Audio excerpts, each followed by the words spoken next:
కేజీహెచ్‌లో ఎంత నిర్లక్ష్యం అంటే, మొన్న గైనిక్ విభాగంలో ఒక ఘటన జరిగింది. ఆ ఘటన మరవక ముందే ఇప్పుడు ఒక అబ్బాయి కాలు విరిగి అడ్మిట్ అయితే, ఆ అబ్బాయి కోమాలోకి వెళ్ళిపోయి మృతి చెందాడు.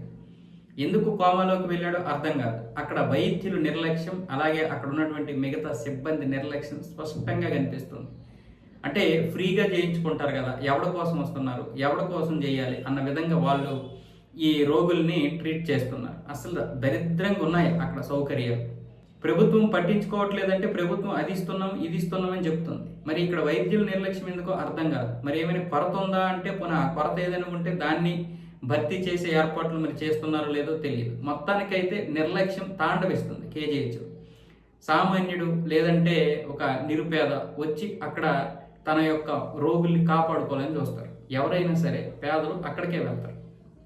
ఎందుకంటే కార్పొరేట్ ఆసుపత్రిలో లక్షల లక్షలు దొబ్బేస్తారు. చివరికి హెల్త్ కార్డు ఉన్నా సరే, అంటే మనం ఏదైనా ఇన్సూరెన్స్ తీసుకున్నా సరే, వాళ్ళు ఏదో ఒక విధంగా మన దగ్గర క్యాష్ అనేది ₹1,00,000 తీసుకోవాలి. లేకపోతే వాళ్ళకి ఆ కడుపు మంట చల్లారు, లేదంటే ఆ సంతృప్తి ఉండదు కార్పొరేట్లకి.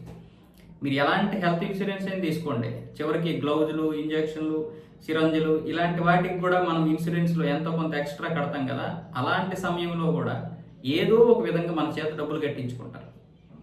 కాబట్టి కేజీహెచ్ అందరికీ దిక్కు. కానీ కేజీహెచ్లో పరిస్థితి ఏంటి? ఈరోజు ఆ బాలుడు ఎందుకు చనిపోయాడు? ఒక బాలుడైనా ఎంతోమంది అలాగా చనిపోతూ ఉన్నారు. అయితే కేజీహెచ్లో మంచి మంచి డాక్టర్స్ కూడా ఉన్నారు. చాలా మందిని బ్రతికించినటువంటి వారు కూడా ఉన్నారు. కానీ మరి ఈ మధ్య ఎందుకు అలా జరుగుతుందో అర్థం కావడం లేదు. కనీసం ఇప్పటికైనా సరే ఆంధ్రప్రదేశ్ ఆరోగ్య మంత్రి, అదే హెల్త్ మినిస్టర్ అయినటువంటి సత్యకుమార్ యాదవ్ గారు పట్టించుకోవాలి. ఆయన కాకపోతే ఎవరు పట్టించుకుంటారు? మరి చంద్రబాబు నాయుడు గారి క్యాబినెట్లో వీళ్ళందరూ కూడా ఏం చేస్తున్నారో అర్థం కాని పరిస్థితి. ప్రతి విషయాన్ని పట్టించుకోవాలంటే కేజీహెచ్కి ఇప్పటి వరకు ఏ హెల్త్ మినిస్టర్ కూడా ఎంత పట్టించుకున్నాడో అర్థం కాదు. అంత నిర్లక్ష్యం తాండవిస్తుంది. కేవలం గవర్నమెంట్ ఆసుపత్రిలో ఎందుకు ఇంత నిర్లక్ష్యం అనేది అంటే ప్రజలు సొమ్ముతో వీళ్ళు శాలరీలు తీసుకుంటారు, ఆ విషయం మర్చిపోతారు.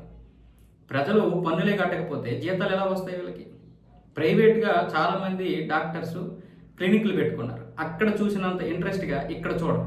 అదొక దౌర్భాగ్యం. సరే, మీరు ప్రైవేట్గా క్లినిక్లు పెట్టుకోవడం తప్పేమీ కాదు. కానీ ఇక్కడ ఉన్నటువంటి సమయాన్ని, ఇక్కడ పెట్టాల్సినటువంటి దృష్టిని మీరు ఇక్కడ పెట్టకుండా మీ ప్రైవేట్ క్లినిక్లో పెట్టుకోవడమే తప్పు. పైగా ఇక్కడికి వచ్చినటువంటి పేషెంట్ని అడుగుడా తోసేస్తుంటారు. మరి మా క్లినిక్ వచ్చేయండి, మేము అక్కడ అందుబాటులో ఉంటామని కూడా పెద్ద వ్యాపారం జరిగిపోతుంది. డాక్టర్స్ మన దగ్గర చాలామంది ఉన్నారు, కానీ ఇలాంటి దుర్వినియోగం అవుతుంది. కాబట్టి ప్రభుత్వం ఇక నుంచి అయినా సరే కనీసం దృష్టి పెట్టాలి. కేజీహెచ్ లాంటి ఆసుపత్రి అంటే ఇంచుమించు ఉత్తరాంధ్రకి చాలా కీలకమైనటువంటి ఆసుపత్రి. ఇక్కడ ఉత్తరాంధ్ర మాత్రమే కాదు, తూర్పుగోదావరి, పశ్చిమ గోదావరి నుంచి కూడా ఈ యొక్క ఆసుపత్రికి వస్తారు. ఎన్నో ఆశలతో వస్తారు. కానీ ఎంతోమంది కార్పొరేట్ ఆసుపత్రుల్లో ఈరోజు చేరి వాళ్ళ యొక్క జీవితాలనే కాదు మొత్తం ఆర్థికంగా నష్టపోతున్నారు. కేజీహెచ్కి వచ్చినటువంటి దాదాపు 40% మంది కార్పొరేట్లో చేరాల్సి వస్తుంది. వాళ్ళు ఆ విధంగా నిర్లక్ష్యం వహిస్తున్నారు.